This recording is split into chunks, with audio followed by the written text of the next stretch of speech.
যখন মৃত্যুবরণ করবে মানুষের মৃত্যুবরণ করার পরে তাকে যখন দাফন কাফন করা হবে, তার সাথে তিনটা জিনিস যাবে। সালাসা, কয়টা জিনিস ভাই? তিনটা জিনিস। কি? এক হচ্ছে আমল, দুই নম্বর হচ্ছে আহাল ও আহলিহি এবং অমালিহি। কয়টা জিনিস যাবে ভাই? আমল যাবে, সম্পদ যাবে এবং সন্তান যাবে। কিন্তু দুইটা জিনিস ফিরে আসবে, আপনার সম্পদ এবং আপনার সন্তান। দুইটা জিনিস আপনাকে কবর দিয়ে দাফন কাফন করে চলে আসবে। আর যেটা জিনিস থেকে যাবে সেটা কি ভাই? আমল থেকে যাবে। এই বিষয়টা হাদিসটা বলার কারণ কি?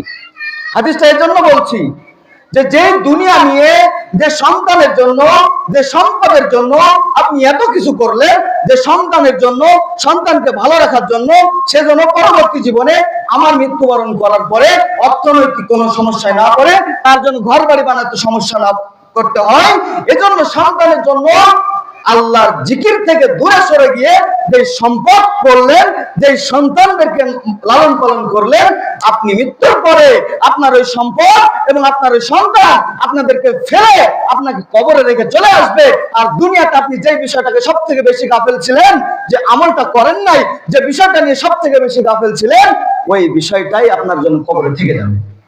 আল্লাহ নবী বলছেন যে তোমরা বলো এটা আমার মাল, এটা আমার মাল, ওটা আমার মাল, কিন্তু আল্লাহ নবী বলছেন তুমি যেটা বলো, এই বাড়ি আমার, এই গাড়ি আমার, এই জিনিসটা আমার, এই জমি আমার, এত সম্পদ আমার, কিন্তু আল্লাহ নবী বলছে যে তুমি এত কিছু বলছো এটা আমার, এটা আমার, আসলেই তোমার ওটা নয়। তোমার জন্য আছে তিনটা জিনিস। কি? এক হচ্ছে যে তোমরা যেটা খেয়ে শেষ করে ফেলেছো, এটা তোমাদের মাল, এবং তোমরা যেটা পরে শেষ করে ফেলেছো এটা তোমাদের মাল, এবং 3 নম্বরে তোমরা যে দানটা করেছো এই দানটা হলো তোমাদের মাল। এই তিনটা জিনিস তোমাদের মাল। আর দুনিয়ার যত সম্পদ করছো, দুনিয়ার যত যা কিছু করছো, একটাও তোমাদের নয়, সব অন্যের। বোঝাতে পেরেছি আমাদের জন্য সম্পদ কেন ভাইরাস? আমার পয়েন্ট ছিল যে সম্পদ কেন আমাদের জন্য ভাইরাস।